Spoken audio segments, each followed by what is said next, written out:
My name is Hannah. I'm 28 years old, a freelance photographer living in Seattle. Most days, I chase golden hour light, edit client shoots, and sip overpriced oat milk lattes in cafes that smell like cedar and regret. My life isn't glamorous, but it's mine. And for the most part, I've built it alone. My mom, Diana, and I, well, we don't exactly get along. She's the kind of woman who thinks a heartfelt apology is the same as a Facebook post saying, some people should remember who raised them. Growing up, I was always the afterthought, the second choice, the backup plan when my brother Ryan bailed or my stepdad disappeared for weeks at a time. I left home at 19 with 2 suitcases, $400, and a half-burned CD that said, "You'll be back," in Sharpie. I never went back. But 2 months ago, my phone rang at 2:13 a.m. It was my mom. I almost didn't answer, but something in me, guilt, maybe, clicked the green button. Her voice was cracked, low, trembling. "Hannah, I need to tell you something. I'm sick." My chest tightened. I sat up in bed, heart thudding. "What kind of sick?" A long pause. Then she said it. "Cancer." I didn't know what to say. I'd shot fundraising campaigns for cancer awareness groups. I knew what it meant. Except, something didn't feel right. But I pushed the thought aside. "How bad?" I whispered. "Stage 3, she said quickly. "Ovarian. It's aggressive." I swallowed hard. The silence between us felt like a wall. I hadn't spoken to her in over a year. And now she was asking me to walk back into her life mid-crisis. "Why are you calling me?" "Because I need help," she said. She didn't say support or love or a shoulder to cry on. She said help. "I can't afford treatment," she continued. "Insurance doesn't cover everything. And you know, Ryan's a mess right now. You're all I have." That part I believed. Ryan was in and out of rehab, still blaming society for his failed crypto dreams. I exhaled slowly. "How much?" She didn't hesitate. 8,000. Maybe 10. Just to start. Something twisted in my stomach. I didn't have that kind of money lying around, but I could borrow. Or dip into my emergency fund. After everything we'd been through, could I really turn away? Petite chef. So I said the one word I hadn't meant to say. "Okay." And just like that, I walked back into the same fire I'd escaped years ago.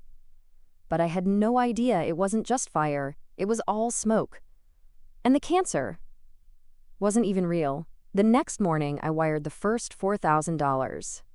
No contracts, no promises, just blind hope. I told myself it was for chemo, tests, maybe a hospital bed rental. I told myself I was doing the right thing. But a small voice in my head kept whispering, "Why now? Why did she only call when she needed something?" Still, I brushed it off. She sent me a picture the next day. It was a selfie. She looked pale, makeup-free, wrapped in a pink blanket, a hospital band on her wrist. Caption, "Chemo day 1, love you." I stared at it for a long time. It looked real. And that terrified me more than anything. So I kept helping. Every 2 weeks, it was another request. Medications. Gas for trips to the treatment center.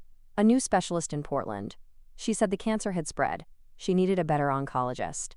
Another $3,000. Then $1,500.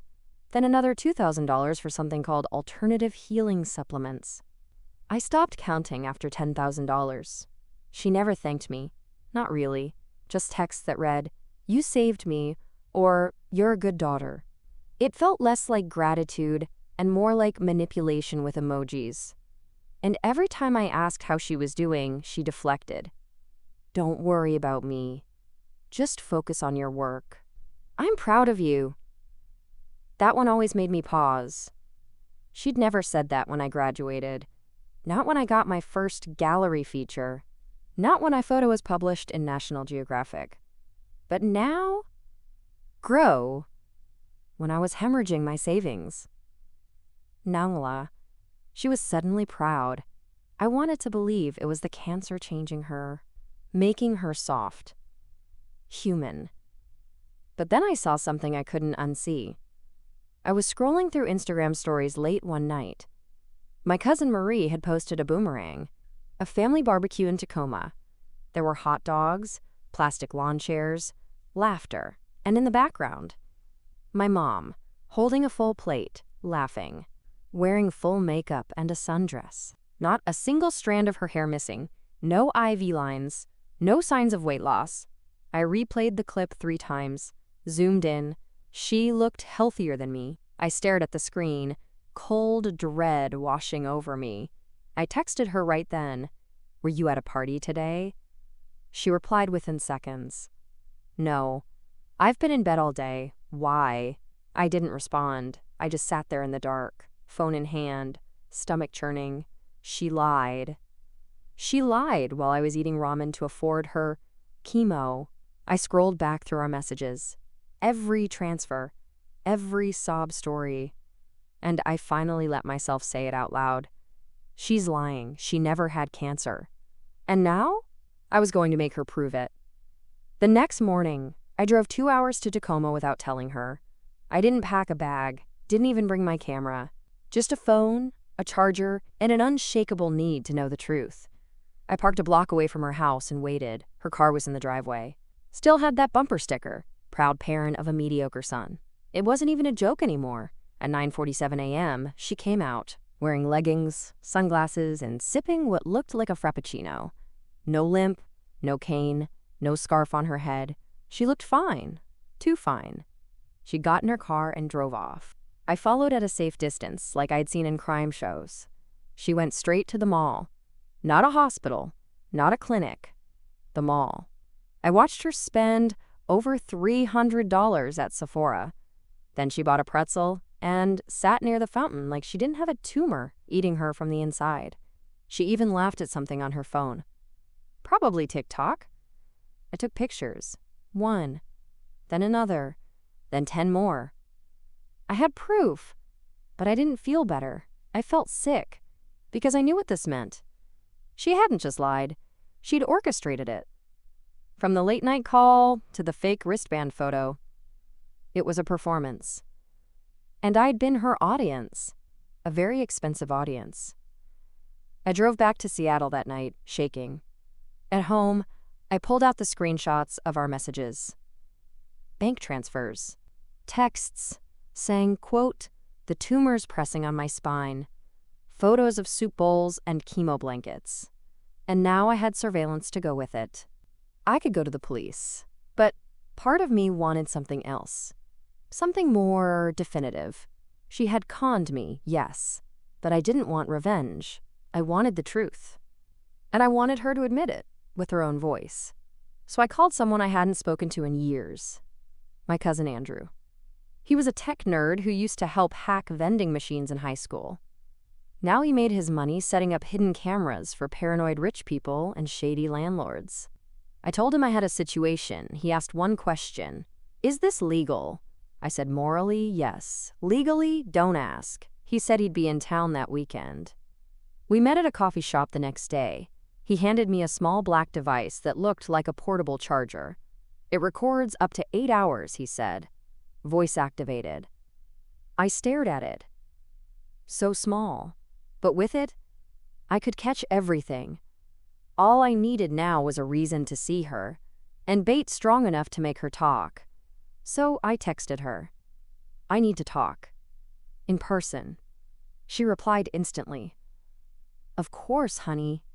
Come by anytime." She had no idea I was about to trap her. And this time, she'd pay me back. I drove to her house on Sunday. Same peeling paint, same dead grass. But this time, I wasn't the scared daughter. I was the investigator. I slipped the recorder into the small inner pocket of my tote bag. Made sure it was facing up. "Voice activated," Andrew said. All I had to do was get her talking. She opened the door like she'd been waiting all morning. "Hannah," she said, arms open like we were some kind of Hallmark family. I let her hug me. It felt like hugging a python that hadn't eaten in weeks. We sat at the kitchen table. She poured tea, chamomile, the same kind she used to give me when I had cramps in high school, right before borrowing my debit card. "So," she said sweetly, What did you want to talk about? I smiled. Fake, light. I've just been thinking a lot lately about your diagnosis. Her face twitched for just a second. Then she nodded. It's been rough. The treatments are brutal. I watched her carefully. No twitch, no wince, not even a flinch. You never told me the name of your oncologist, I said. She blinked. Oh, Dr. Martinez. She's in Bellevue. I nodded slowly. There's no Dr. Martinez at the Bellevue Cancer Center, I said. I saw the lie crack in real time, like glass under pressure. Her lips parted slightly, then closed. Then smiled again. Oh, I meant Portland. Sorry, the days blur together. I leaned back in my chair, let the silence stretch. Then I pulled out my phone and slid it toward her. It showed the photo of her at the barbecue, with a full head of hair and a plate of ribs. No hospital bracelet. No weakness. Just her being her. The color drained from her face. I didn't say anything, just stared. She finally spoke. Hannah, it was just one day I needed to feel normal. You've never had cancer, I said. Flat. Clear. No emotion. She didn't deny it. She didn't gasp or fake faint. She just looked down. Then, quietly, she said it. I needed the money. The recorder was rolling. I was behind on rent, utilities, everything. And you were doing so well. You wouldn't have helped me otherwise. I wouldn't have helped you lie, I snapped. Her voice hardened. I'm your mother, Hannah. I raised you. You owe me. There it was, the core belief. Not love. Not remorse. Debt. I stood up, bag in hand. Thanks for the tea, I said. She grabbed my arm. Wait, please don't tell anyone. I looked her in the eyes. You should have thought about that before pretending to die. Then I left. Outside, the air felt lighter. I walked to my car and shut the door. Pulled out the recorder. Listened. Every word, crystal clear. I had what I needed. Now it was time to make her feel exactly what I had felt. Powerless. That night, I didn't sleep. I kept replaying her voice. I needed the money. Like it was nothing. Like she'd just borrowed a sweater without asking. I stared at my ceiling for hours, angry at her. Angrier at myself for ever thinking this would be different. But I wasn't going to wallow. Not this time. The next morning, I took the audio file and backed it up 6 different ways. My laptop. AUSB. My cloud storage. Even emailed it to myself with the subject, in case I snap. I didn't know yet what I was going to do with it. But I knew I couldn't let it end with silence. I Googled fraud charges. Searched, faking cancer for money. Criminal? The laws were murky. If I went to the police, it might become a civil case. Long. Expensive. Public. And worst of all, it might go nowhere. But if she could fake something, so could I. I opened a blank Word document and started typing. A fake letter from the Tacoma PD. Official-sounding language. A case number I made up. I added the department's seal, found it online.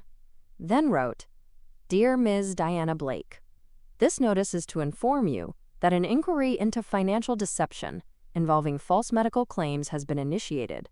You are advised to appear for questioning on May 14th at 10 a.m. I printed it on thick paper, slipped it into a plain white envelope. No return address, no explanation. Just the letter and the weight of what she might believe was coming. I dropped it in her mailbox at 2 a.m. No fingerprints, no cameras on her porch. Just wind and consequences. Then I waited. The next day, at exactly 8:46 a.m., she called. I didn't answer. Then a text. Hannah, did you send something to my house? There's a letter here from the police. What's going on? 5 minutes later, another message. You said you wouldn't tell anyone. I smiled. I didn't. She was panicking on her own. By noon, there were 6 missed calls. 3 voicemails. Each one more frantic than the last. Hannah, call me back, please. I didn't mean to hurt you. I didn't think it would go this far. Just tell me what to do. By nightfall, she texted again. We need to talk. I'll tell you everything. Please, just meet me. And that's when the idea came. If she was willing to confess to me again, I'd let her. But this time, with a camera. Hidden, rolling, and ready to catch every single word. I texted her back the next morning. Okay, let's meet. Just us. She suggested her house again. I said, no. Too many variables, too many memories I wasn't ready to face. So I picked a quiet diner on the edge of town. Neutral ground. No waitstaff that knew us. No family photos on the walls. Just Formica tables and worn-down booths. I wore a hoodie with a small button cam clipped at the collar. Andrew had dropped it off that morning. HD, motion activated, he said. You're turning into a real vigilante. I didn't laugh. This wasn't funny anymore. It was justice. She showed up 20 minutes late, wearing sunglasses indoors, holding a tissue like it was a prop. Hi, sweetie, she said like nothing had happened. I didn't hug her, just nodded to the booth. She sat across from me, fidgeted with a sugar packet. So, she started, voice trembling. I got your letter. I didn't blink. I didn't send anything, she swallowed. Well, someone did, and it scared me. Good. She glanced around, lowered her voice. Hannah, I didn't think you'd actually believe me when I said cancer. That stunned me. I was desperate, she continued. Rent was due, my credit cards were maxed, and you always had money for those fancy trips and cameras. I cut her off. You mean my job? The one I worked 10 years to build? She didn't answer, just sniffled into the tissue. Then she said it. The thing I needed to hear. I lied, okay? I lied. I never had cancer. I just needed help, and you wouldn't give it unless there was a tragedy. The camera blinked once. Got it. I leaned forward. How long were you planning to keep this up? She shrugged. I don't know. Until I got back on my feet, I guess. You mean until I was broke?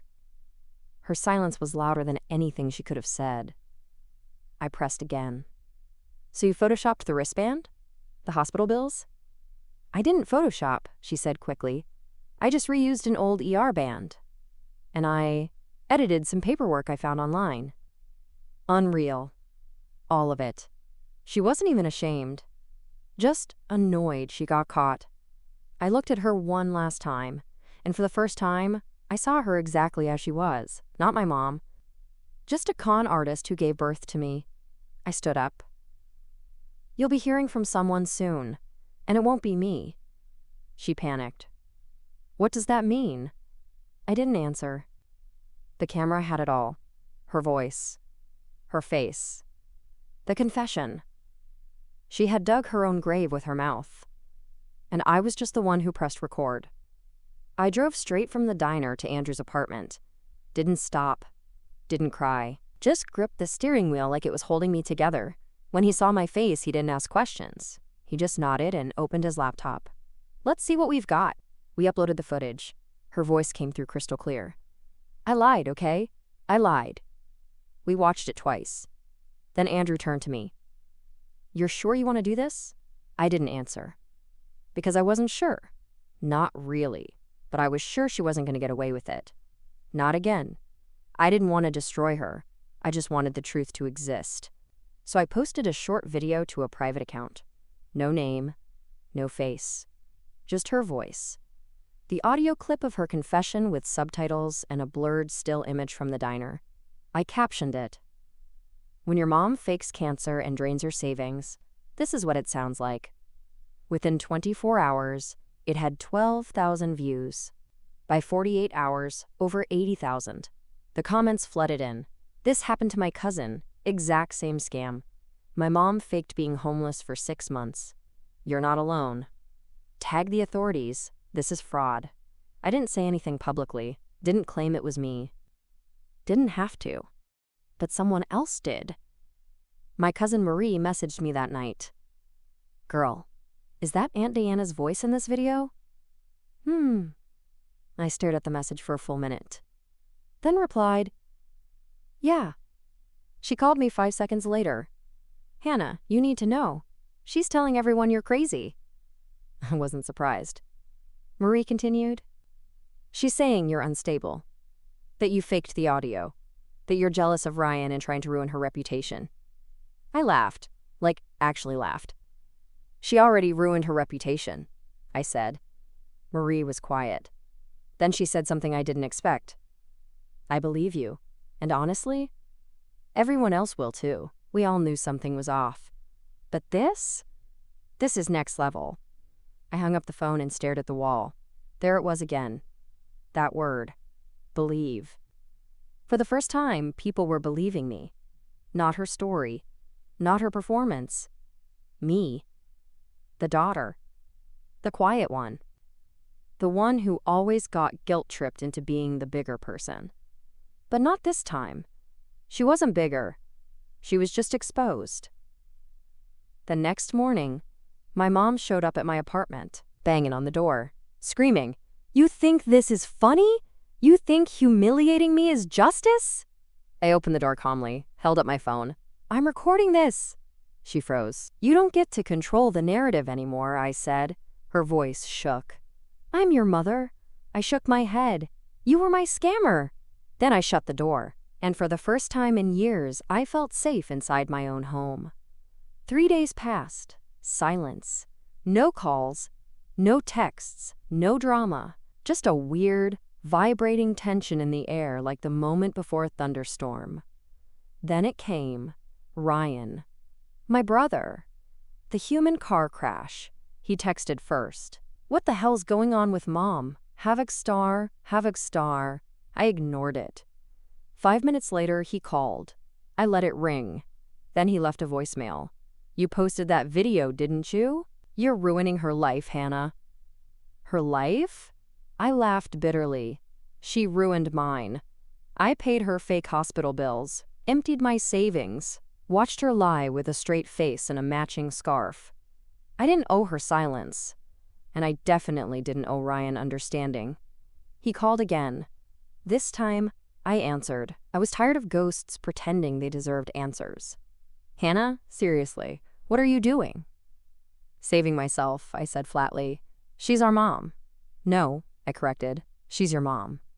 Mine disappeared the second she decided to stage a performance for cash. He got quiet, then defensive. She was struggling. "You think you're better because you have a job and a camera?" I almost hung up. But I didn't, because I needed to say this.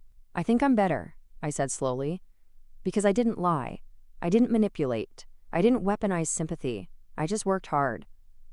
He muttered something under his breath, then said, "You always thought you were better than us." "No," I replied. "I just finally realized I didn't have to sync with you." Click. I hung up, blocked him. For good this time. Later that night, I got an email from a woman named Becca Moore, a journalist. Freelance, she wrote. "Hi, Hannah. I believe you're the woman behind the audio clip circulating online. I've been following stories like this for months, cases where family members fake illnesses for money. I'd love to talk, if you're willing, even anonymously, no pressure. But your story could help a lot of people." I stared at the message. I wasn't sure what I wanted. More exposure? Less? But then I thought about how many people in the comments had said, "Me too." This wasn't just my story, it was bigger.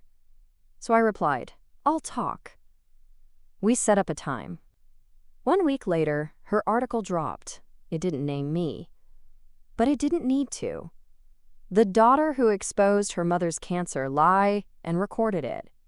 It went viral. Hundreds of thousands of views. Emails flooded in, not hate. Support. Stories. People saying, "I thought I was the only one. I needed this. I finally feel seen." That's when it hit me. Maybe this wasn't revenge. Maybe it was restoration. Not for my mom. Not even for me. but for everyone who'd ever been guilted into silence, for everyone who thought family meant obedience. This was for them. For us. For the daughters who stopped saying yes just because they were afraid of no. After the article went viral, the world got quiet again. But not in the bad way. In the peaceful way, like finally being able to hear your own breathing, no more fake emergencies, no more guilt-wrapped voicemails. Just me, and the sound of nothing. Then the unexpected happened. An officer showed up at my door, uniformed, badge on full display. He asked for Hannah Blake. I said yes. He handed me an envelope. I felt my heart seize up, but it wasn't an arrest warrant. It was a notice. Diana Blake versus Hannah Blake. Civil defamation complaint. I laughed. Of course. When narcissists run out of people to fool, they try to punish the ones who expose them. Inside was a letter from her lawyer. She was suing me for damages to her, quote, emotional well-being and public image. Public image? She had less reputation than an abandoned shopping cart. I called my own attorney the next day. Thankfully, I had everything. The audio, the video, the messages. Every lie she told in her own voice with timestamps. My lawyer called it an open and shut defense. But that wasn't the part that made me feel calm. It was what came next. I countersued. Fraud.